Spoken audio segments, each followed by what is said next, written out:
Welcome to babies kitchen. পালক পনির তো খেয়েই থাকো। আজকে আমি তাই জন্য নিয়ে চলে এসেছিলাম পালক চিকেন রেসিপিটা। চলো শুরু করা যাক। প্রথমেই পালং শাকটাকে বেশ ভালো করে আমি বেছে নিয়ে এটাকে বেশ ভালো করে ধুয়ে নিয়েছি। তারপরে এটাকে আমি মিক্স করব। মিক্সিতে দিয়ে দিয়েছি পালং শাক আর দিয়ে দিয়েছি পরিমাণ মতন কয়েক কোয়া রসুন। এটি একটা গ্রাইন্ড দিয়ে নেব। গ্রাইন্ড দিয়ে নেওয়ার পর আমি এর মধ্যে দিয়ে দিলাম দুটো কাঁচা লঙ্কা দিয়ে এটাকে আরো ভালো করে গ্রাইন্ড করব। একদম একটা সুন্দর ঠিক পেস্ট তৈরি হয়ে গেল। এই রান্নায় আমি একটা ফোঁটাও কিন্তু জল ব্যবহার করিনি, কারণ কি শাক ইটসেলফে অনেকটাই জল থাকে। আর চিকেনটা আমি একটু যখন ফ্রাই করব, চিকেনটা মোটামুটি একটু বয়েল হয়ে আসলে কিন্তু চিকেন দিয়েও জল ছাড়ে। তো এখানে আমি একটুখানি বোনলেস চিকেন আর কাঁচা পেঁয়াজ একটু সামান্য নুন হলুদ নিয়ে ফ্রাই করে নিয়েছি। মোটামুটি চিকেনটা যখন সেদ্ধ হয়ে এসছে, জল ছেড়েছে চিকেনটা থেকে, তার মধ্যে আমি দিয়ে দিলাম পেস্ট করা পালং শাকটা। আগেই বলেছি যেহেতু আমি একটু জল দেবো না, আর তোমরা দেখতেই পাচ্ছ অলরেডি কতটা জল হয়ে গেছে। কোনো আলাদা জল অ্যাড না করা সত্ত্বেও কিন্তু অনেকটা জল বেরিয়েছে। শাক থেকে জল বেরিয়েছে, প্লাস চিকেন ভাজা থেকেও কিন্তু অনেকটা জল বেরিয়েছে।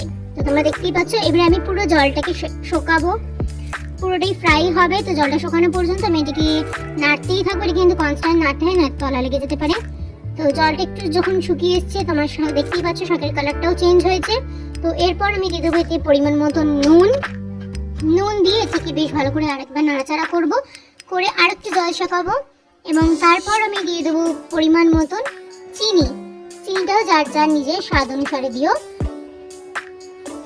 দিয়ে দিলাম আমি চিনি আমার নিজের চয়েস অনুযায়ী দিয়ে এটাকে আরেকবার ভালো করে নাড়িয়ে নেবো যতক্ষণ না জলটা পুরোপুরিভাবে শুকিয়ে যাচ্ছে।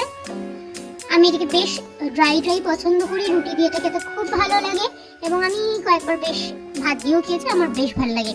তো জলটা অলমোস্ট পুরোপুরি ড্রাই হয়ে এসেছে। তো রান্না আমার শেষের দিকে আমি দিয়ে দিলাম এখানে 1 চামচ গাওয়া ঘিটা দিলে একটা সুন্দর অ্যারোমা ছাড়ে আর টেস্টটা আরো বেশি ভালো হয়। তো গাওয়া ঘিটা দিয়ে এটাকে বেশ কিছুক্ষণ নাড়াচাড়া করে নিয়ে একদম লো ফ্লেমে আরো 5-7 মিনিট মতো রেখে নেবো।